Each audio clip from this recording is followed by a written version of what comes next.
It starts with the story of Devadatta.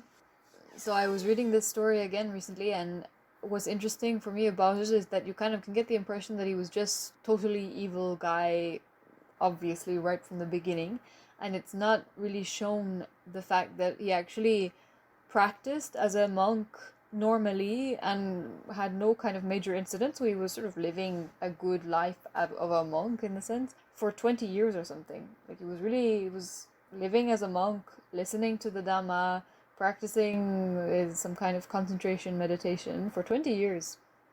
So he had a lot of time to listen to teachings, and he was able to remember them. He was even able to explain them to others. Like when he wanted to split the Sangha, he took a large group of junior monks with him, and he was teaching them Dhamma all night long. And even he was putting effort in some way in the meditation he was doing, up to the point that he was able to develop psychic powers.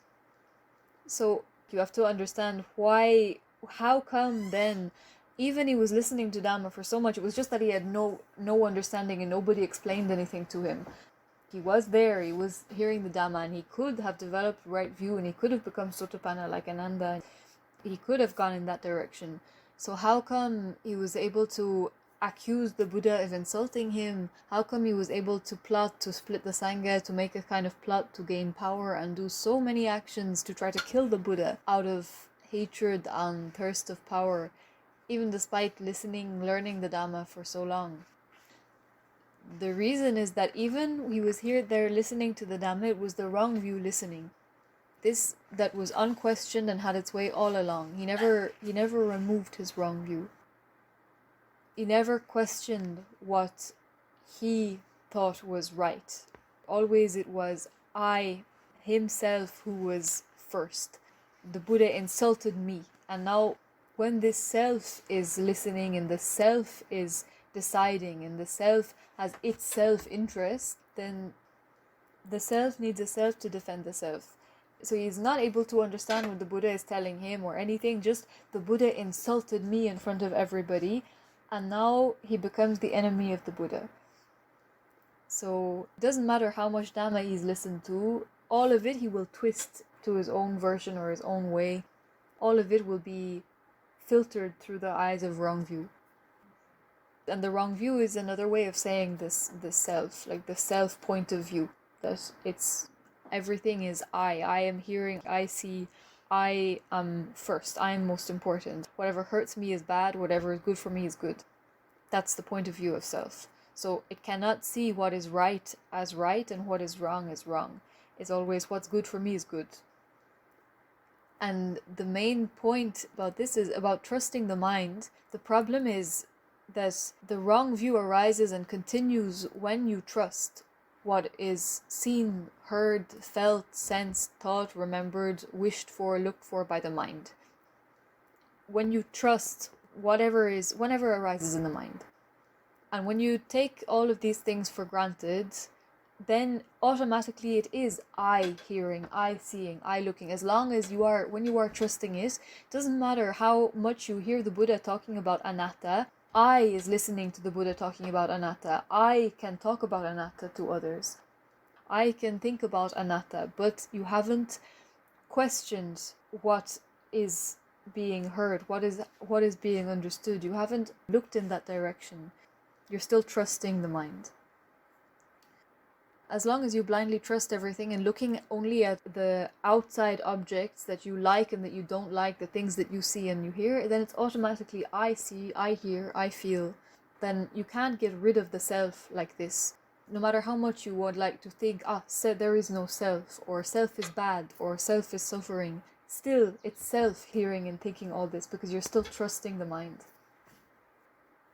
So for example, when Devadatta hears the Buddha saying something and he's insulted, I am insulted, it's his ego, this self-image who is insulted, but this I can only continue and the weight of it can only persist as long as you trust the thought, I am insulted, without questioning, how does it even arise, this thought, I am insulted?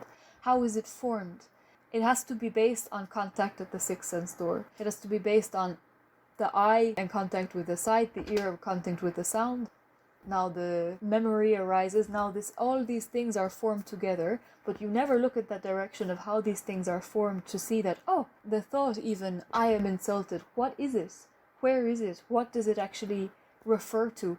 When you look in that direction properly and you don't trust it, then you cannot trust it, and you cannot follow the idea and continue along with it, because you see that even how this idea is formed is based on things that are nothing to do with you. Your eye is not in your control, your ear is not, whether it hears or not, or what it hears, you have no say in that, and that this idea is formed automatically, it's insulting or it's disagreeable. You can't decide whether things are disagreeable or agreeable or anything. So all how this mind is moving and changing and picking things up, and things are being just a chain of condition depending on each other, it's nothing to do with you. But as long as you are trusting the idea and trusting the memory and trusting the thought, then there's no way to see that, and it's always I am insulted, and you believe that, and now I am the enemy of the Buddha, and it will just continue on and on and on and on forever. I will do more actions, pick up more attachments, be more and more sticky to my idea, have to defend my other ideas, have revenge for other things, then everything that is associated with myself, as long as this self and how it is formed and where it is unquestioned.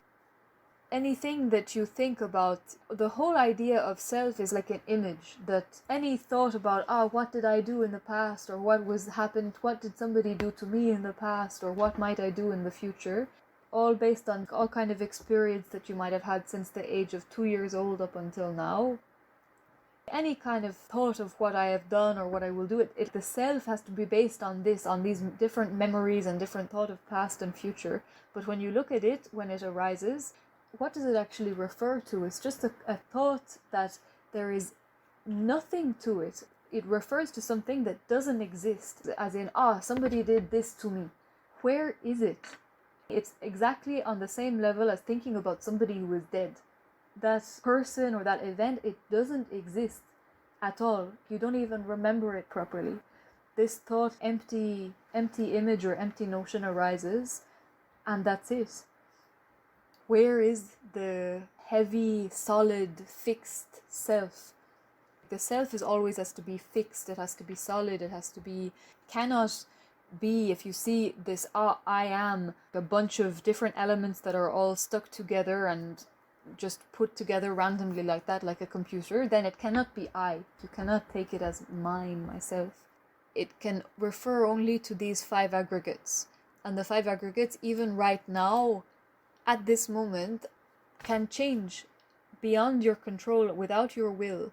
They are totally beyond your mastery. They're no more yours than the branches and leaves out there that you have nothing to do.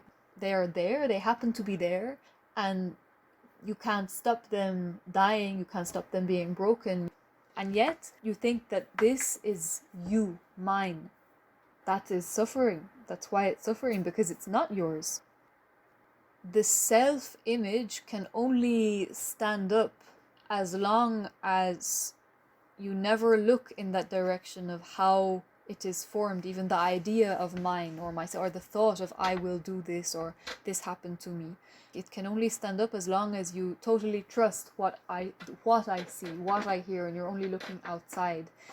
And that's what we all do since the time we're born. We automatically do that, just all attention on everything outside, never even realizing that I only see these things because I happen to have eyes, but the eyes can stop working at any time.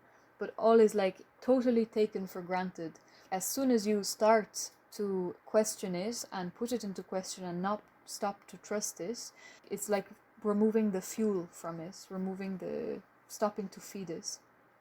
Because it can only stay on the base of constant carelessness in regard to like just trusting the mind all the time.